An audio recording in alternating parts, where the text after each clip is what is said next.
Olá, querido ouvinte da Rede 316, seja bem-vindo a mais uma edição do Batistas em Pauta, este que é o programa institucional da Convenção Batista Brasileira, aqui na sua missionária Rede 316. Eu sou o Estevão Júlio, sou jornalista da CBB, e nós estamos juntos aqui toda segunda-feira, de 5 da tarde às 6 da noite, começando a nossa semana juntos, trazendo as notícias, as informações, as atualizações sobre a Convenção Batista Brasileira, sua liderança e suas organizações também. É muito bom tê-lo conosco aqui. Espero que você fique conosco até o fim desta edição, que você convide outras pessoas também para ouvir o programa. Manda o link do site da Rede 316, manda o link do aplicativo também da Rede 316, para que as pessoas possam ouvir o nosso programa também.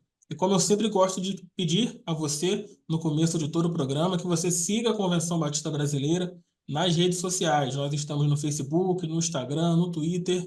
Temos um canal de YouTube também, onde você pode assistir essa e outras edições do Batistas em Pauta. Além disso, você também pode ouvir o nosso programa pelo Spotify, pelo Deezer e por outra plataforma de áudio que você utiliza também, tá ok? Além disso, temos o WhatsApp do Jornal Batista, onde você pode mandar os seus artigos, as notícias da sua igreja também. Nós queremos publicar, nós queremos saber o que a sua igreja tem realizado aí na sua região. E no programa de hoje, nós temos um convidado muito especial, ele já é conhecido em nossa denominação, mas você que está ouvindo a gente, até porque tem pessoas aqui na Rede 316 que não são membros de igrejas batistas ou que ainda não são crentes em Jesus, talvez ainda não o conheçam.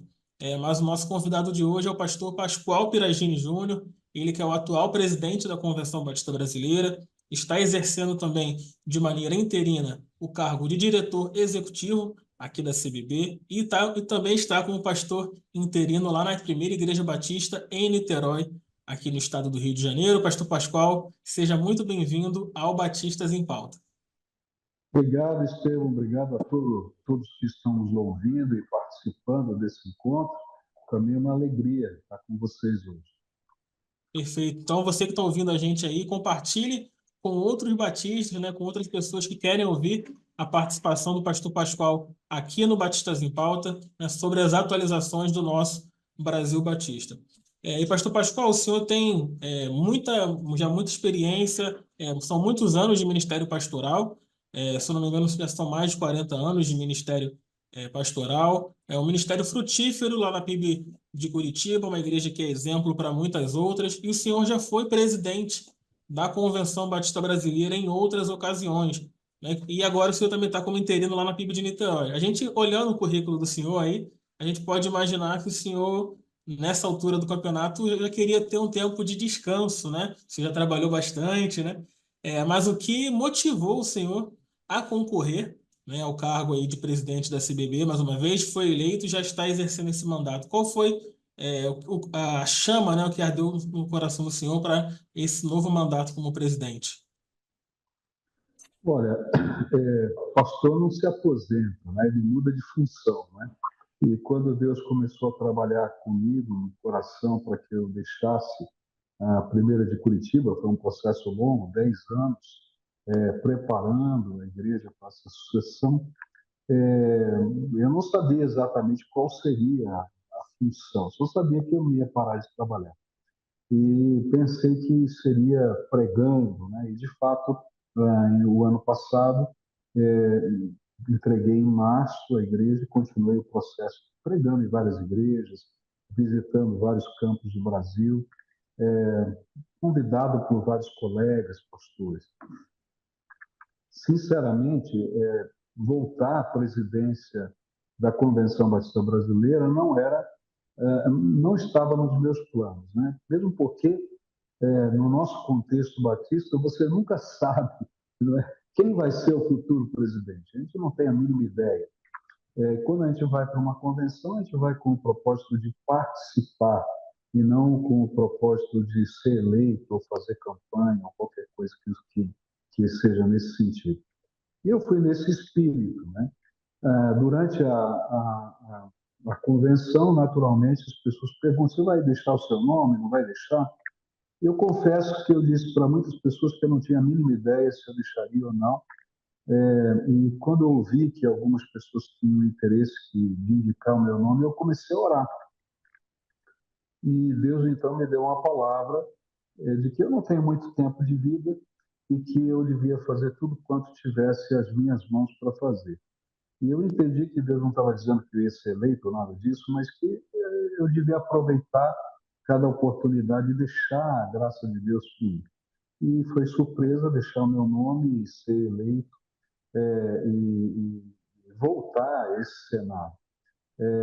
Alguém me perguntou o que ganha um presidente, né? O presidente ganha muita experiência e muito trabalho, porque esse é um trabalho voluntário, é algo que a gente faz por prazer de servir ao Senhor, servir as igrejas e com muita alegria no coração tentar não atrapalhar a obra de Deus. Esse é o nosso grande propósito.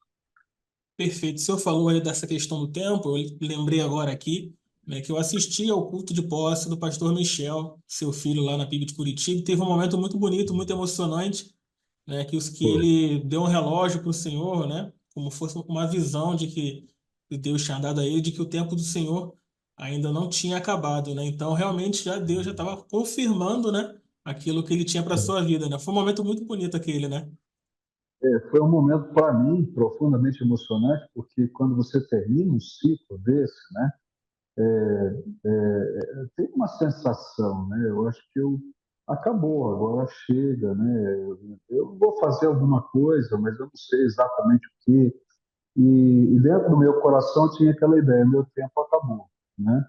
E foi impactante porque ele fez uma surpresa, ele me deu um relógio e esse relógio era um símbolo, né, de que o tempo não havia acabado. Confesso que eu desabei em choro, quem olhar lá o vídeo vai ver eu chorando, porque tocou-me profundamente. Não que a gente tivesse qualquer outra coisa na mente, no coração, mas o sentimento de que Deus ainda tinha alguma coisa para a gente fazer, isso traz alegria ao coração da gente. Perfeito, muito bom. Recentemente, agora aqui na nossa primeira reunião do Conselho Geral, no final do mês de março, o senhor repetidamente falou aquela frase, né? Até aqui no escritório da CBB também, as pessoas já têm repetido isso, que juntos somos melhores. E lá na sua primeira fala como presidente eleito na última noite, lá na Assembleia da CBB, o senhor também disse que nós somos um povo que tem uma visão além de si mesmo, né? Eu gostaria que o senhor explicasse. A Juntos Somos Melhores, ela já é meio que autoexplicativa, né? Mas que o senhor também comentasse por que nós, batistas brasileiros, somos um povo que vai, né? Que pensa além de si mesmo. Eu acho que a maneira como nós trabalhamos é uma maneira que visa o avanço do reino e a cooperação, né? Então, são dois aspectos muito fortes. Quando está no DNA de ser batista, o fato de que você investe a fundo perdido, né? Sem nenhum outro interesse na obra missionária. Você não está investindo porque aquela pessoa que vai ser ganha através dos nossos missionários, seja no Brasil ou no mundo, ela vai fazer parte da sua igreja, vai fazer a sua igreja local crescer, aumentar os seus dízimos. Não, a gente faz isso porque a gente tem uma visão além da gente mesmo. Quando nós quando decidimos cooperar num projeto, seja ele missionário, seja de educação, de ação social. Nós não estamos fazendo porque temos algum interesse dentro da gente. A gente faz para que possamos ver o avanço do reino e a glória do Senhor. Quando a gente organiza uma igreja, a gente dá a fundo perdido o patrimônio, os bens todos que foram dados, né? Que foram levantados e angariados e construídos, talvez até tempo, a gente dá a fundo perdido para a nova igreja. Então, não é normal. Se você olhar aí o mundo, né, você vai ver que sempre tem um interesse por trás, sempre tem um controle, sempre tem uma maneira de tentar gerir a vida até do outro. E nós não olhamos assim, nós temos uma visão além de nós mesmos, nós queremos investir para o avanço do reino, fazer o evangelho chegar em todos os lugares da terra e cooperamos, né? E muitas vezes sacrificialmente tiramos, né, da igreja local, do contexto do dia a dia para oferecer para outros lugares que muitos de nós nem vamos chegar lá um dia, mas sabemos que o evangelho chegou e isso é que nos traz alegria. Então, ser batista é uma coisa tão gostosa, porque o reino não é do pastor, nem da igreja, nem da denominação. O reino é de Jesus, é do nosso Senhor, e nós fazemos isso para a glória dele, para o louvor do seu nome. Muito bom. Estava lembrando agora aqui de um texto que eu estava lendo aqui, editando para o Jornal Batista, de uma série que um dos nossos colunistas está falando sobre o governo das igrejas, né? Já falou sobre o governo das igrejas batistas e hoje ele está falando sobre a forma de governo de uma outra denominação no sentido de ter filiais, né?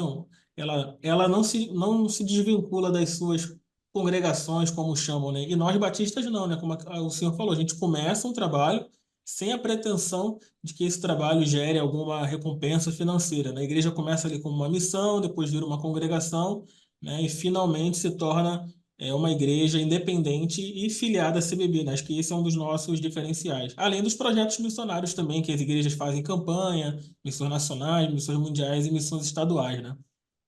Isso. E essa é uma expressão muito prazerosa, a gente vê o avanço da igreja, né? E que gera o sentimento de cooperação. Por isso que a gente pode dizer que juntos somos melhores.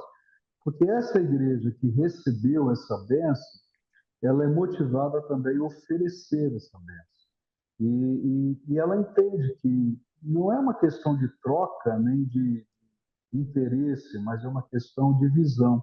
A visão é maior quando a gente olha para o reino e para o rei do que quando a gente olha para o nosso poder, para a nossa área de influência. Perfeito, muito bom. Até lembrei agora também de uma expressão que eu já ouvi o senhor citando aqui com a gente, até mesmo no escritório da CBB nesses dias, né? Essa questão do dízimo dos dízimos, né? De eu ter algo, né, e compartilhar, né, e devolver, né, para ajudar a denominação, para ajudar as organizações que precisam, né? Isso é muito, muito importante a gente ter esse pensamento como batistas brasileiros também. E o senhor. Então, quando a Opa, gente olha para essa questão do dízimo dos dízimos, né, a gente usa dentro do nosso contexto local a expressão plano cooperativo, né, que isso. é quando uma igreja separa a 10ª parte dos recursos que Deus dá a ela e envia para a sua denominação através do Estado, e o Estado envia o que é referido à Convenção Batista Brasileira. Mas alguns olham para essa questão apenas como uma questão de gestão administrativa. Eu olho para essa questão como uma questão doutrinária, tá? E essa, para mim, é uma questão muito forte no meu coração. Porque quando eu estudo a Bíblia e a instituição do dízimo dentro do templo do Velho Testamento, a gente vai ver que os levitas eram os gestores dos dízimos. Todos os dízimos eram levantados e eram entregues na mão dos levitas. E poderia haver a tentação do levita imaginar que ele era dono do dízimo, porque ele recebia e geria os dízimos. Então Deus, na sua sabedoria, disse: olha, você vai separar o dízimo dos dízimos, e essa é uma expressão bíblica, e você vai entregar para o sacerdote. Por quê? Porque quando o gestor do dízimo acha que ele é a ponta final, então ele se sente dono do dízimo. E o dízimo não pertence nem à igreja, ele pertence ao Senhor, é assim também. E nós, como igreja local, precisamos também dar o dízimo dos dízimos, para que a gente possa entender que nós não somos os donos, somos apenas mordomos, gestores, mas aquele que recebe é aquele que é o Senhor. Por isso que o dízimo foi dado ao Senhor, nós somos os gestores, e nós damos a nossa denominação para que outros possam ser também abençoados. Quando a gente perde essa visão, a visão de cooperação diminui e a gente para de enxergar além de nós mesmos. E a gente começa só a olhar aquilo que eu posso controlar e decidir. E, na verdade, eu tenho que aprender a ofertar sem controle e sem decisão, porque o Senhor é o dono de todas as coisas. Perfeito. E até abrindo aí um pouco essa questão, pensando em nossa denominação, tenho visto muito isso, né? Observando o nosso contexto denominacional, talvez a gente tenha perdido um pouco, né, dessa cooperação, né, de as igrejas também em investirem no plano cooperativo para que a denominação cresça administrativamente falando também e tenha esse lado espiritual também. A gente vê muitas igrejas trabalhando para si mesma, né? Não além de si mesma, né? As igrejas têm se fechado muito em suas atividades, no seu contexto, e acabam esquecendo o redor, né? O senhor também entende que a gente está vivendo esse tempo? Olha, eu acho que a gente tem que lembrar um pouquinho da nossa história. Qualquer igreja que exista nesse país, né, Brasil Batista, ela foi filha de alguma outra igreja. Alguém fez algum investimento. Foram os dízimos, né, a fundo perdido daquela igreja separados para aquele projeto missionário, para aquela congregação. E muitas das antigas e maiores igrejas foram até dos recursos missionários de outro país que foram levantados e aplicados. Então, quando a gente só pensa na gente mesmo, a gente só usa o recurso que Deus nos dá para a gente mesmo, a gente está negando a nossa história, está negando a bênção que recebemos, está sendo tremendamente ingrato e está perdendo a maior e mais preciosa visão, que é a visão de ser cooperador no reino de Deus. Um semeia, outro colhe, mas só Deus dá o crescimento. Todos nós somos cooperadores de um projeto muito maior. Por isso, juntos nós somos melhores. É isso aí, juntos somos melhores. Esse é o Batistas em Pauta. Estamos recebendo o pastor Pascoal Piragini Júnior, presidente da CBB e atual diretor executivo interino da nossa organização, além de estar exercendo lá o pastorado na primeira Igreja Batista de Niterói, que é inclusive uma igreja aí também histórica em nossa denominação. Pastor, acho que o senhor está no terceiro ou quarto mandato, agora eu não lembro exatamente qual é o número desse mandato do senhor como presidente da CBB. É o que os batistas... Terceiro. Oi? Terceiro, né? Isso. Olha aí. O que os batistas brasileiros, o que a nossa denominação podem esperar desse mandato, do senhor e da diretoria? E já emendo também uma segunda pergunta: o que o senhor vê de diferente desse mandato específico para os outros dois que o senhor já teve até aqui? Olha, sempre que Deus me colocou, nessas duas outras vezes que Ele me colocou e agora essa terceira, eu sempre passo um tempo em oração comigo mesmo para perguntar que tipo de legado Deus gostaria que eu deixasse para a nação durante esse período. Deixa eu pegar meu fone que caiu aqui. Que tipo de legado, né, Deus gostaria que eu deixasse aqui nesse contexto? Em cada período, Deus colocou um desafio diferente para mim. No primeiro período, em 2006, foi a reforma organizacional da igreja, da denominação, na formação do Conselho Geral, né, como um único conselho de todas as organizações. Tem muita gente que critica essa reforma feita, mas se não fosse o fato dessa reforma ter acontecido, nós não teríamos conseguido atravessar algumas crises institucionais que atravessamos durante esse tempo. Foi a capacidade de gestão, de agilidade, de tomar decisão, de rapidez, que fez com que males maiores não viessem a acontecer. A potencialidade de intervenções que impediu que outras coisas piores viessem a acontecer. Segundo momento foi quando fizemos um primeiro planejamento estratégico, né, geral da denominação, e dentro desse planejamento estava a criação do Centro Batista. E nessa visão, uma decisão tomada há mais de 50 anos atrás, nunca tinha sido concretizada, então Deus colocou no meu coração que esse deveria ser o legado. Então, quando eu chego aqui no Centro Batista, eu fico muito feliz de ver o Centro Batista funcionando, porque conseguimos, dentro daquele mandato, implementar, não construir, mas implementar a visão do Centro Batista. E nesse aqui, o sentimento que eu tive o ano passado, quando deixei a igreja e comecei a visitar vários campos do Brasil pregando, era que não apenas as igrejas precisavam, algumas delas, de ajuda, muitas estão indo muito bem, estão sendo tremendamente abençoadas e abençoadoras, mas várias delas precisam de ajuda, mas também as convenções estaduais em vários campos diferentes estavam passando por momentos de transição e dificuldades. E que havia um sentimento no coração de distância, né?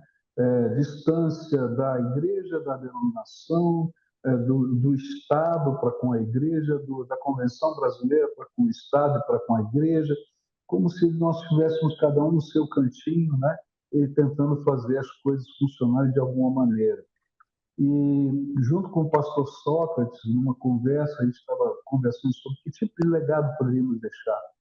E o sonho foi de trabalhar pela unidade, pelo fortalecimento da nossa irmandade, da nossa parceria, sem interferir nas questões regionais, sem interferir no comando de cada área. Não é uma luta de poder, mas numa sinergia, numa força, não é, para poder desenvolver o trabalho de uma maneira mais forte. Eu perguntei uma vez para um engenheiro o que significava sinergia, que é uma palavra estranha, né? E ele me deu um exemplo muito interessante. Ele disse assim: olha, você já viu um gavião? Eu falei: o que é gavião? Eu não sabia o que era gavião. Você não viu aquele monte de pedras que se enrola, não é, numa tela de metal e se coloca na beira da estrada para conter as encostas? Ah, isso é gavião? É gavião. Ele disse o seguinte: olha, você pega um monte de pedras pequenas, relativamente pequenas, que não são grandes peças, né, nem de toneladas, coloca juntas e as envolve. E a força que ela gera, uma do lado da outra, é muito maior do que a força somada de cada um tecido. Então, se eu somar o valor de força de cada pedra, ela não dá o valor da força delas juntas, que vai ser multiplicada uma pela outra. Então, a sinergia é justamente isso. Eu não apenas somo forças, eu multiplico forças. Então, quando nós podemos trabalhar a visão de unidade, de tal maneira que tenhamos, de fato, um senso de cooperação, de mutualidade, de que se a igreja vai bem, a denominação vai bem. Se o Estado vai bem, a denominação vai bem. Se a Convenção Brasileira vai bem, todos nós vamos bem. Então, isso dá uma força muito grande para todos nós. Se a gente olhar só unilateralmente, né, Convenção Batista Brasileira, junta de missões nacionais, junta de missões mundiais, convenção estadual, missões estaduais, só em separado, a nossa força é muito pequena. Mas se nós nos unirmos, começarmos a planejar juntos, sonhar juntos, investir juntos, né, colocar o coração nas coisas juntas, nós vamos descobrir o poder da sinergia. Então, o meu sonho, né, e eu sinto que também dos meus companheiros na diretoria, também no conselho, essa primeira reunião mostrou isso, na unidade do conselho, nós desejamos ardentemente que toda a obra batista, seja ela numa congregação, numa igreja, no Estado e na Convenção Batista Brasileira, ela possa ir muito bem. E para isso, nós podemos nos unir. Unir em ideias, unir em recursos, unir em visão, não disputando questões, mas cooperando nos valores maiores e na missão que é transcendente. Naturalmente, como batistas, não vai ter todo mundo na mesma linha, igualzinho, bonitinho, concordando com tudo. Justamente porque somos assim é que a gente consegue crescer, porque essa divergência de ideias, elas vamos dizer assim, nos desafiam a caminhar mais rápido e melhor.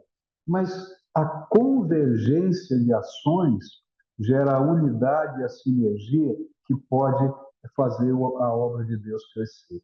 Então, você tem um pensamento divergente, mas que é convergente nas ações que são principais. Então, eu tenho ideias diferentes, tenho liturgia diferente, eu tenho um jeitinho um pouquinho diferente de ser de igreja, mas eu amo o mesmo Senhor Jesus, eu amo a obra de missões, eu amo fazer diferença nessa terra, eu amo fazer a obra de Deus junto. E é isso que nos une. Divergente, às vezes, em opiniões e ideias, mas convergente nas ações, faz com que juntos sejamos melhores. Tem até uma frase, uma expressão que as pessoas usam bastante, que é unidade na diversidade, né? Eu acho que ela define muito quem nós somos como batistas, né? E eu fui pesquisar, enquanto o senhor falava sobre sinergia aqui, fui pesquisar uma definição também. Diz o seguinte: é quando duas ou mais coisas, organizações, departamentos ou até mesmo equipes, né, tá bem dentro do nosso contexto batista aí de CBB, trabalham em conjunto para produzir algo de valor, né? Então, essa é a nossa missão, né? Trabalhando para produzir algo de valor e um valor inestimável, né? Que são vidas alcançadas para o reino de Deus, vidas transformadas, vidas restauradas. E o senhor já falou também aí desse sonho, né, dessa unidade batista, dessa mudança de visão, digamos assim, né, essa mudança de paradigmas em nossa convenção. Nesta primeira agora reunião do conselho, inclusive está no Jornal Batista, se você quiser ler as edições do Jornal Batista, vai lá no site da CBB, convençãobatista.com.br, e essa mudança foi capa de uma das edições, foi destaque. O Conselho aprovou, né, a criação do cargo de chanceler, né, a saída também do pastor Sócrates desse cargo de diretor executivo e assumindo essa posição de chanceler e mais algumas mudanças, né? Então, eu gostaria que o senhor já gastasse um pouquinho mais de tempo nisso aí, para quem está ouvindo a gente entender bem, né, o porquê da criação do cargo de chanceler, né, o motivo também da saída do pastor Sócrates como diretor executivo, e a criação, né, tem o tal o fundo endowment e o planejamento estratégico também para esse tempo. Então, gostaria que o senhor explicasse essas ideias que o senhor trouxe para a nossa CBB. Muito bem, então vamos lá. Começar pelo mais fácil, planejamento estratégico, né? Qualquer organização ela tem que ter um planejamento, e esse planejamento não pode ser apenas o juntar a missão de cada organização. Às vezes a gente chamava de planejamento estratégico da denominação, simplesmente trazer a agenda, o calendário, as propostas de cada organização em separado. Mas a gente não estava dizendo como a gente pode fazer melhor as coisas juntos. Então, o grande objetivo é desenvolver um planejamento estratégico que possa trazer recursos, unidade, visão, esforço mútuo para alcançarmos os fins comuns, né? Entendendo que cada organização ela tem uma microvisão que ele é peculiar, ela tem que ser respeitada, mas ela não pode se sobrepor ou apenas somar umas com as outras. Ela precisa ter uma linha condutora que a gente vai chamar de macrovisão. Eu digo que existe dentro do planejamento uma equação, né, onde a macrovisão, toda a denominação batista, né, não o CBB, mas toda a denominação batista tem valores e princípios que fazem parte dessa macrovisão, somada com a microvisão, que é cada pedacinho, convenção estadual, CBB, junta de missões, mulheres, homens, etc., somados, né, macrovisão mais microvisão, mas a sinergia de todas as partes resulta em missão. Então, quando a gente aprende a usar essa fórmula, a gente vai descobrir que juntos somos melhores, porque a gente vai ter uma macrovisão que se une à microvisão e que promove forças que nós não temos hoje acesso, porque um ajuda o outro para a gente chegar nos grandes objetivos. Então, essa um grande desafio. A gente começa agora a desenvolver as pesquisas para poder fazer isso. Com relação à saída do pastor Sócrates da função de executivo para a função de chanceler, e sempre que a gente cria alguma coisa nova, naturalmente o novo é desconfortante, né? A gente não conhece muito bem, a gente não entende muito bem, a gente nunca viveu, então, às vezes, a primeira reação que a gente tem é uma crítica, até que a gente descubra o valor. O que a gente está propondo não é uma coisa nova, é uma coisa praticada em vários lugares do mundo e em várias organizações, onde você tem uma pessoa que estava no processo de gestão, mas que ela tem, vamos dizer assim, uma influência, ela tem uma figura, uma imagem que tem uma conexão direta com a organização. E essa pessoa, então, sai dessa função de gestão e ela passa a exercer a função de embaixador, de chanceler. E ele, então, deixa de gerir, de cuidar das coisas do escritório para fazer um trabalho de visitar, contactar, conversar pessoas, descobrir talentos, descobrir recursos, descobrir necessidades, instrumentando aqueles que estão na gestão para poderem fazer a sinergia de todo o processo. Você vai encontrar nas grandes faculdades, né, nas grandes universidades do mundo, a figura do chanceler, os grandes fundos, né, de angariação de investimentos para uma determinada obra, o chanceler, em vários programas, né, que são de caráter até mundial, você vai encontrar essa figura do chanceler. Então, quando a gente conversou sobre a questão da unidade, dessa força sinérgica, então eu fiz um desafio ao pastor Sócrates. Você estaria disposto a deixar? Ele disse que acreditava que a maior necessidade da Convenção Batista Brasileira era desenvolver outra vez a visão de cooperação, unidade e sinergia. Então, você estaria disposto, você acredita que esse é o maior desafio, a deixar a gestão para trabalhar exclusivamente nisso? Visitar os campos, conversar com os líderes, levantar as informações, levantar voluntários, levantar recursos. E aí, juntar com isso a visão de um fundo endowment. O que é um fundo endowment? É aquele fundo que você cria, que você aplica e que os recursos que ele gera são aplicados, ora a fundo perdido, ora a fundo na forma de investimento com retorno, né, que são devolvidos, para que programas estratégicos possam ser desenvolvidos. Nenhum fundo endowment ele nasce do nada, tem que angariar, tem que levantar doadores, tem que levantar pessoas que deixem legados, né, que deixem heranças, que façam doações, para que ao longo do tempo esse fundo seja criado e com esses recursos a gente possa investir não apenas na Convenção Batista Brasileira, mas nos estados, no modo geral, pulverizando esses recursos pelo Brasil, para que projetos relevantes para os batistas, seja locais ou nacionais, possam ter fontes de financiamento e recursos. E quando colocamos esses desafios, né, o pastor, eu perguntei, você precisa de um tempo para pensar a respeito desse assunto? Ele falou, não. Para esse tipo de projeto, eu estou pronto agora. Eu abro mão agora da secretaria e entro num projeto de unidade, porque é o sonho do meu coração. Por que o pastor Sócrates? Porque nenhum chanceler ele nasce para ser formado, ele precisa estar pronto para ser chanceler. Então, assim, ele tem que ter a imagem, ele tem que ter a história, ele tem que ter os relacionamentos, ele tem que ter as conexões. E depois de 22 anos como executivo, essa imagem, esse nome, essa gestão, essa identidade já faz parte da figura do pastor Sócrates, né? E então ele seria uma pessoa adequada para essa função. E então processamos essa ideia, levamos para a diretoria, depois levamos para o conselho, e pela graça de Deus foi aprovado, né, com um voto contrário apenas, mas com quase unanimidade de todo o conselho, quando entendeu a visão.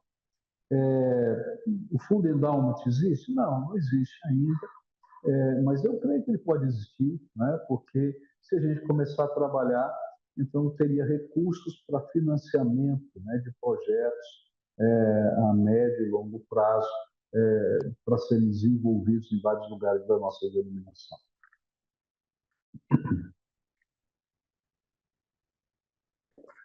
Opa, esqueci de ligar o microfone aqui. Isso que eu ia. Estava tentando ouvir aqui. Isso que eu ia perguntar ao senhor também, né?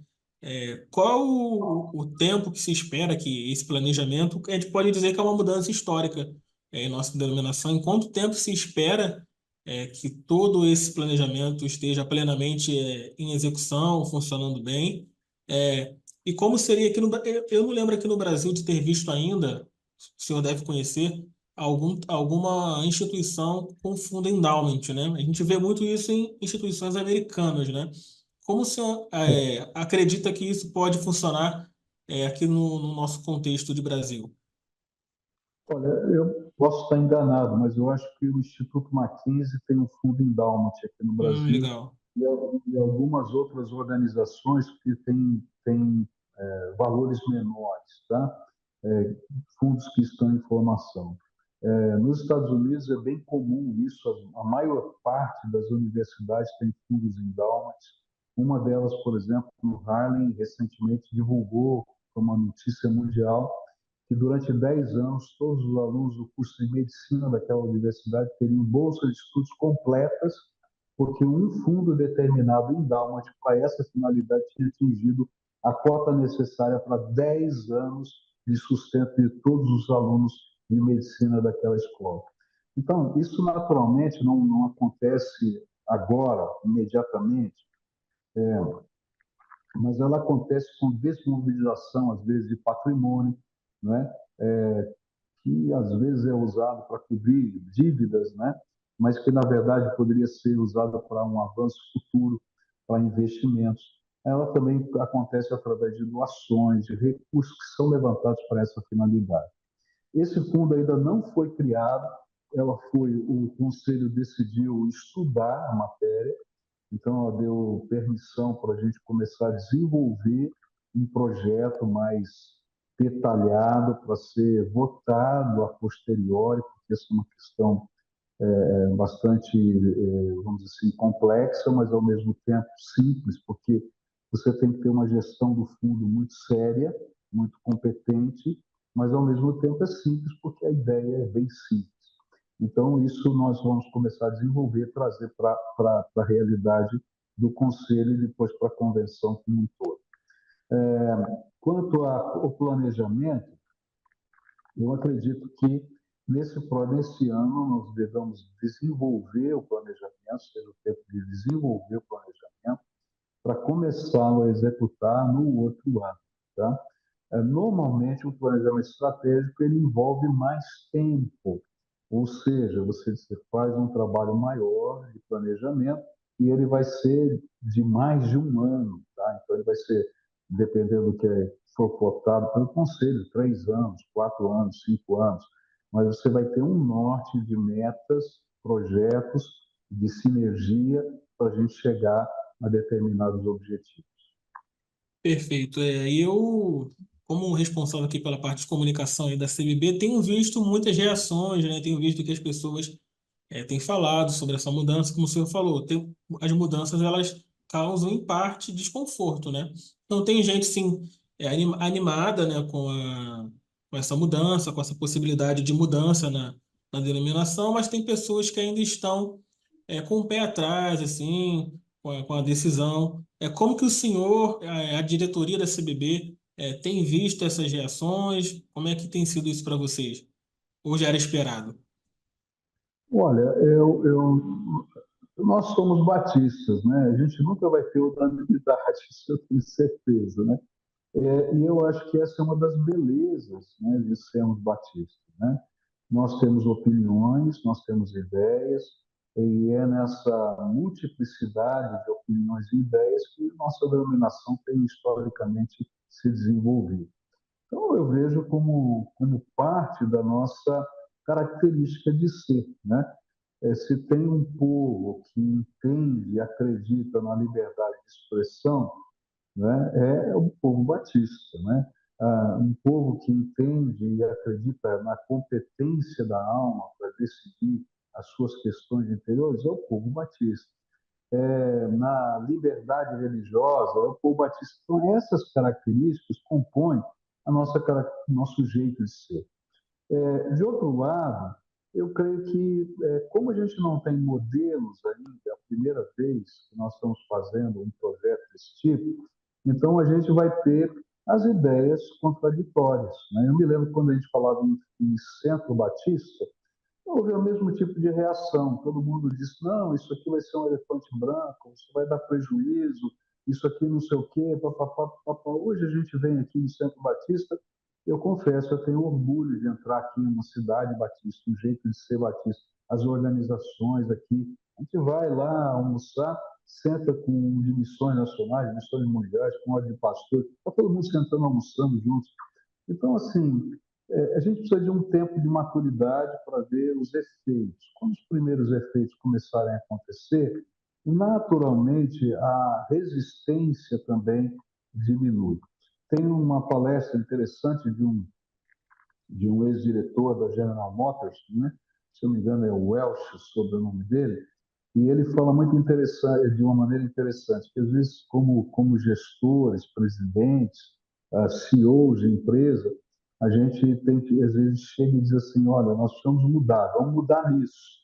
E a gente não entende que as pessoas primeiro têm que entender a vantagem da mudança.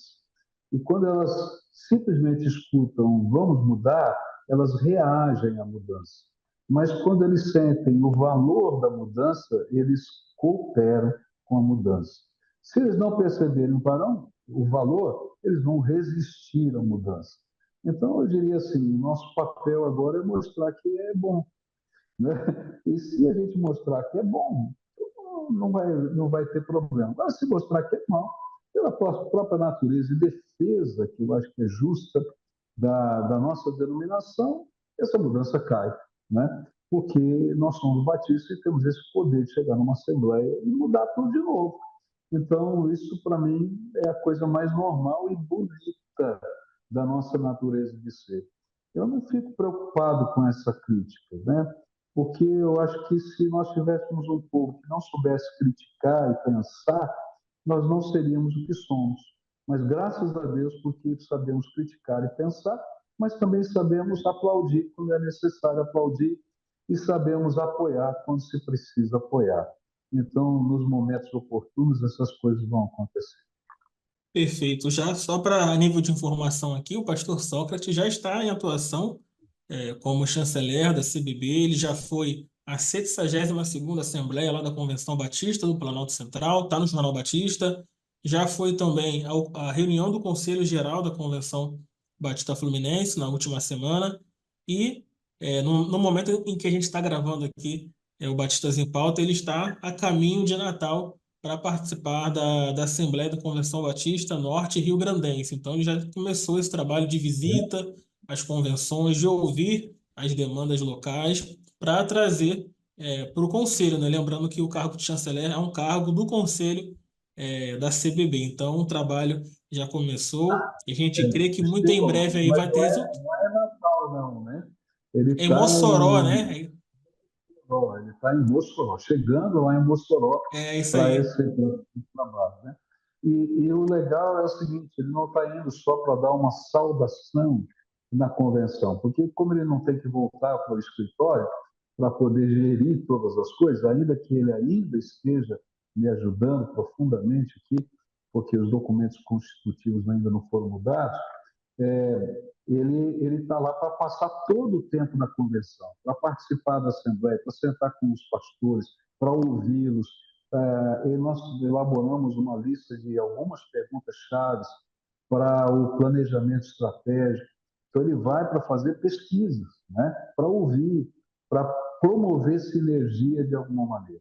Quando volta, a gente junta os dados, reúne a equipe, e ver como é que nós podemos ajudar mais o campo tal. Nós estamos recebendo os apelos, as necessidades. Então, vamos fazer essa ação, aquela ação, para poder atender às necessidades do campo. Perfeito. O senhor falou de equipe aí, o senhor tem estado aqui no escritório da CBB, com a equipe da CBB, conhecendo mais de equipe, conhecendo o que cada um faz. Como tem sido para o senhor essa nova função aí, né, mesmo que de maneira interina, né, de trabalhar como diretor executivo da CBB? Então, vamos lá. Primeira coisa que eu não vejo a hora de passar o bastão para o novo diretor, que é muito trabalho, tá? É muito trabalho mesmo. É um trabalho muito complicado, porque são várias empresas de natureza diferente, se a gente for falar no contexto dos CNPJs, né? E tudo isso aí, editora, educação, missão mundial, missões Nacional. nacionais, você tem comunicação, você tem, enfim, educação cristã, você tem, enfim, tanta coisa complexa, centralizada, né, numa coordenação geral. Então, você tem, naturalmente, as áreas de gestão, que são de competência exclusiva, mas o papel do diretor executivo é coordenar tudo isso, é colocar a equipe toda alinhada, é colocar todo mundo no mesmo foco, no mesmo propósito. E não é tão fácil, né? Porque você tem as demandas que são muito particulares, cada um tem a sua microvisão, mas você tem também as questões administrativas, financeiras, as questões de dívidas que precisam ser geridas, acertadas. Então, é muita coisa. Então, eu não vejo a hora que chegue o novo para eu poder entregar. De outro lado, tem sido um privilégio conhecer um pouco mais de perto, né? Eu já fui presidente, mas eu nunca entrei tão profundamente nos processos de funcionamento da convenção como um todo. Então, você aprende muita coisa, você percebe algumas, você busca ajuda de outras, tem coisas que eu entendo, tem coisas que eu não tenho a mínima ideia, e que a gente tem que se valer dessa força sinérgica. O que tem nos ajudado é que no local em que eu estou agora, aqui, que é a sala de reuniões do Conselho, a gente pode reunir os times e partilhar informações, né?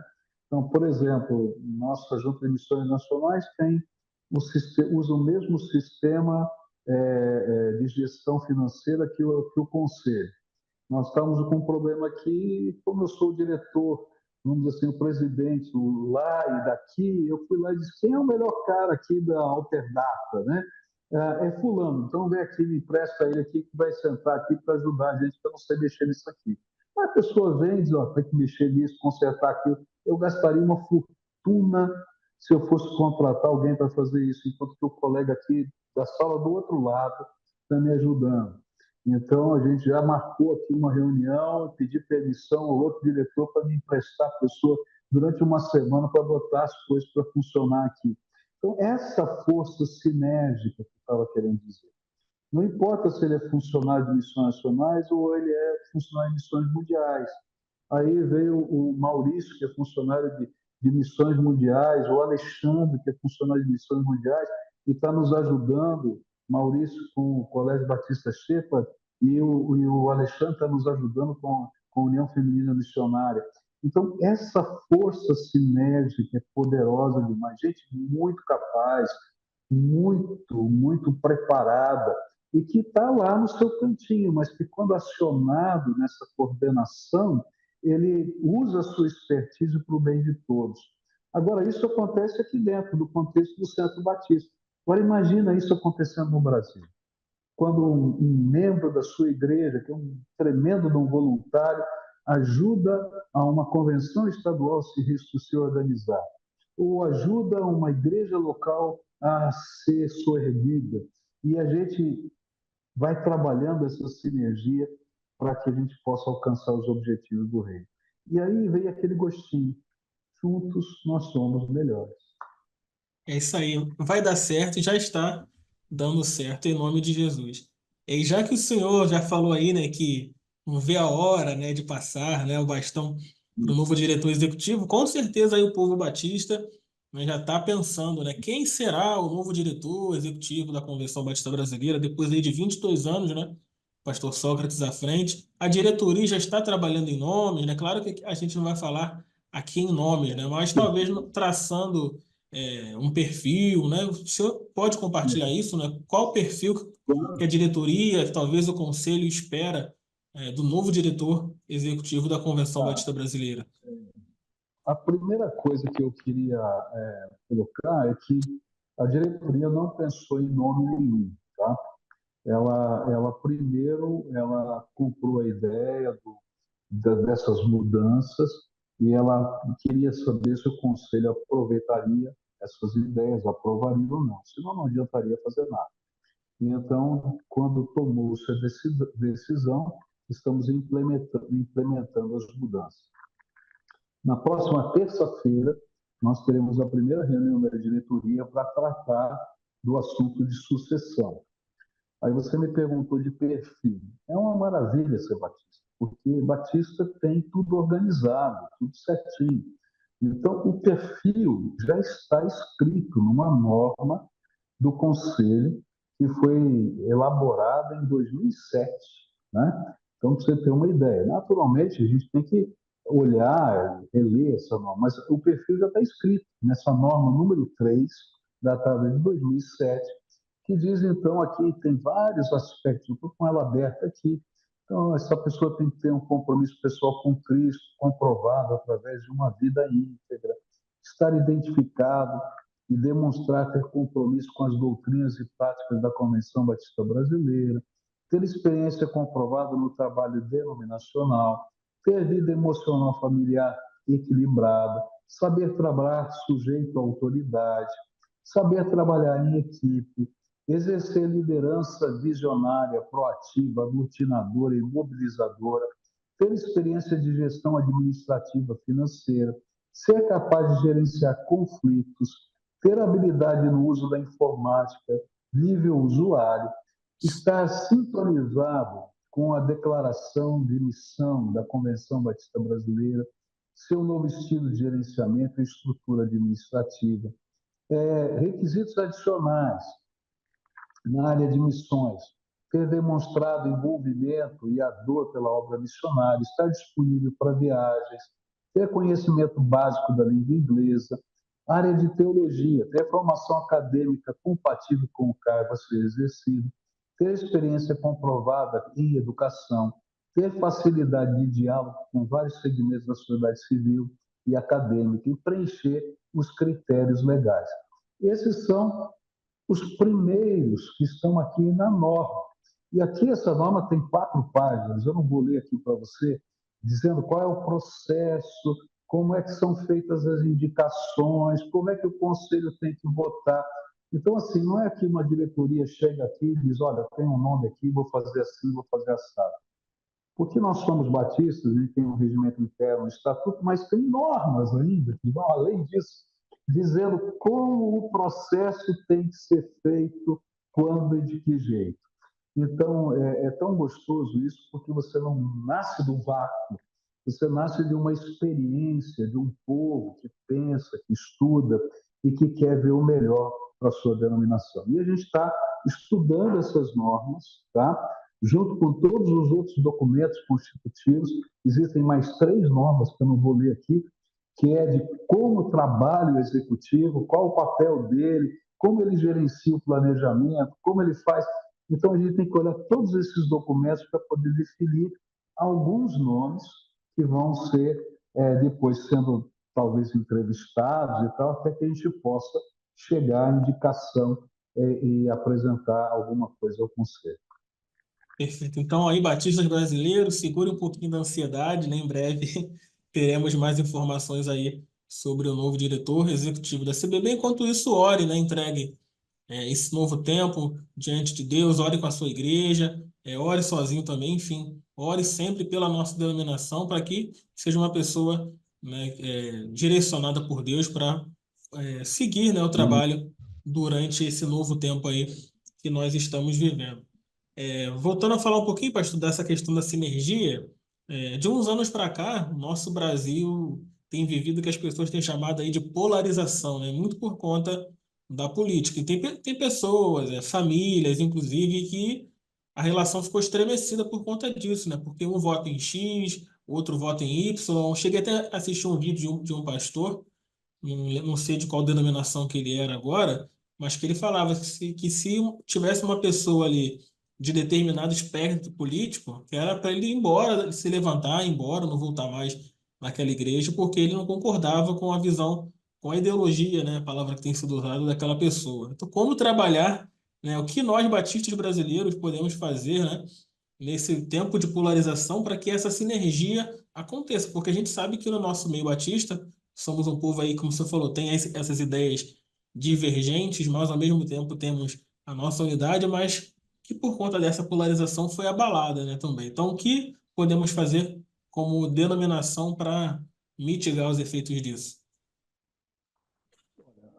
Primeiro, a gente tem que voltar a definir o que é unidade. A unidade é diferente de uniformidade. Então, se você imagina que a unidade de ser batista é que todas as igrejas sejam iguaizinhas, todo mundo cante o mesmo hino, que todo mundo use a mesma revista, que todo mundo faça igualzinho que era feito ou pela outra igreja, então eu vou dizer, você não sabe o que é ser batista, né? Por quê? Porque, na verdade, unidade significa a gente ter fins comuns, a gente ter propósitos que são maiores, que nos unem, que nos direcionam, que nos empurram. Então, essa diversidade de opiniões e ideias, eu não estou pensando no espectro político, ainda que ele exista também dentro do espectro político, mas como nós não somos um partido, e não estamos aqui para eleger A ou B, então não é aquilo que me interessa, mas é na ideia de que, como pessoas que defendem uma visão e uma causa, nós temos muitas coisas que são comuns. E temos algumas divergências. Eu não concordo muito com essa opinião. Aquele Estado tomou uma decisão diferente do meu Estado sobre determinado assunto, mas a gente vai ter que aprender a conviver, não é? Porque essas coisas elas são menores em significado do que os grandes propósitos que a gente tem em comuns. E a gente vai ter que aprender a lidar com isso. Na verdade, nós já sabemos lidar com isso, porque nós não somos, nós nascemos ontem. É uma convenção mais que centenária. Então, há mais de 100 anos, nos debates que a gente tem na Convenção Batista Brasileira ou nas convenções estaduais, nós temos opiniões divergentes. Mas quando a gente sai dali, mesmo que nossos votos tenham sido vencidos, a gente não sai dizendo, olha, eu deixo de ser batista porque o meu voto foi vencido. Eu simplesmente digo, não concordo com aquela opinião, talvez eu não a pratique como outros vão praticar, mas eu concordo com 50 outras opiniões que vou trabalhar junto com você. E é essa unidade que a gente quer gerenciar nesse processo. A polaridade, ela faz a gente pensar que é ou eu ou você, tá? Enquanto que a unidade nos faz pensar, apesar de mim e de você, podemos trabalhar juntos, né? Apesar de, vamos fazer algo juntos. E aí, quando a gente aprende isso, a gente começa a ver como Deus usa os diferentes para também nos ajudar a crescer. A gente aprende uns com os outros. Há coisas que talvez eu hoje não aceite, não estou pensando em doutrina, mas estou pensando em processos, em ações, e que talvez amanhã, porque eu convivo com você, eu aprendo a dizer, sabe uma coisa? Cara, tem razão, isso aqui é uma coisa boa. Né? E aí, se eu for uma pessoa humilde, eu vou dizer, olha, aprendi, graças a Deus. Né? E abro mão de algumas ideias. Outras vezes o inverso vai acontecer. Eu vou dizer, puxa vida, eu estava errado, eu vou ter que mudar, ou então simplesmente eu vou ter que caminhar junto no processo, sabendo que vamos continuar divergentes em algumas ideias, porém tremendamente unidos em algumas práticas. Perfeito, muito bom. Pastor, agora saindo um pouco desse contexto aqui da CBB, eu comentei com a equipe da Rede 316 que estaria entrevistando o senhor e um dos quadros é o Quarta Retrô, que é um quadro sobre música na Rede 316. Então, falar assim, Estevão, pergunta ao pastor Pascoal qual foi a música que marcou a vida dele. Então, eu gostaria que o senhor compartilhasse aqui também. Com certeza eles vão pegar esse trechinho aqui e vão colocar lá no programa. Qual música marcou a sua vida? Olha, tinha uma canção que a minha avó cantava, já que é retrô, eu vou lá para o passado. Quando eu gostava, eu era garoto e gostava, quando estava de férias, ela morava mais ou menos umas 4 quadras da minha casa, e a minha avó tomava café pela manhã, não muito cedo, ela tomava por volta de 9 horas da manhã. Então, quando eu estava de férias, que eu estudava de manhã, eu sabia que 9 horas da manhã a vovó ia fazer o café. E a vovó fazia um pãozinho na chapa com manteiga. Ela tinha uma chapinha pequena que ela punha no fogão e fazia aquele pãozinho com manteiga. Que quando a gente chegava na casa da vovó, o cheiro daquele pãozinho na chapa com manteiga já estava lá na porta. E ela sabia que eu gostava de tomar café com ela quando estava de férias. Ela já fazia o meu pãozinho. Só que o pãozinho tinha um preço. Ninguém saía da casa da vovó sem orar, sem ler a Bíblia e sem cantar. Ela fazia o culto doméstico naquela hora. E ela tinha uma canção que ela cantava sempre que eu ia lá. E essa canção ficou inculcada no meu coração. É uma canção que não é um hino do cantor cristão. É uma canção antiga, né? E o refrão diz que a beleza de Cristo se veja em mim, não é? Sua admirável pureza e amor. Ó, tu chama divina, vem, refina, e eu não me lembro mais o final dela. Mas assim, a gente tinha que cantar com ela essa canção. E ela tinha sempre que explicar que ela dizia, olha, meu neto, você está entendendo o que você está cantando? Que você está pedindo que o jeito de Jesus ser esteja em você, que o perfume de Jesus faça parte da sua vida, que a tua natureza faça parte da natureza de Deus e Deus na sua natureza, e que essa seja a verdadeira beleza da sua vida e dos seus gestos. E essa canção ficou inculcada na minha mente, e a mensagem dela guardo no meu coração até hoje. Muito bom. Enquanto o senhor falava, eu também já ia pesquisando aqui pelo que o senhor falou. Pelo que eu li aqui, o nome da música é A Beleza de Cristo. É que a beleza de Cristo se veja em mim, toda a sua admirável pureza e amor. Ó tu, chama divina, todo o meu ser refina, até que a beleza de Cristo se veja em mim. Acho que é a mesma música, né? Essa aí. Era curtinha, pequenininha e ficava a mensagem no coração. Muito bom, muito bom. Pastor Pascoal, já quero agradecer sua participação aqui no Batistas em Pauta. Tenho certeza que vai abençoar a todos que estão nos ouvindo, que vão ouvir ou que vão assistir depois também. Com certeza vai esclarecer, né, sobre esses novos tempos da CBB. Eu gostaria também que o senhor já deixasse aí uma saudação final para os nossos ouvintes e para os nossos espectadores também. Então eu vou deixar a saudação do vovô, né?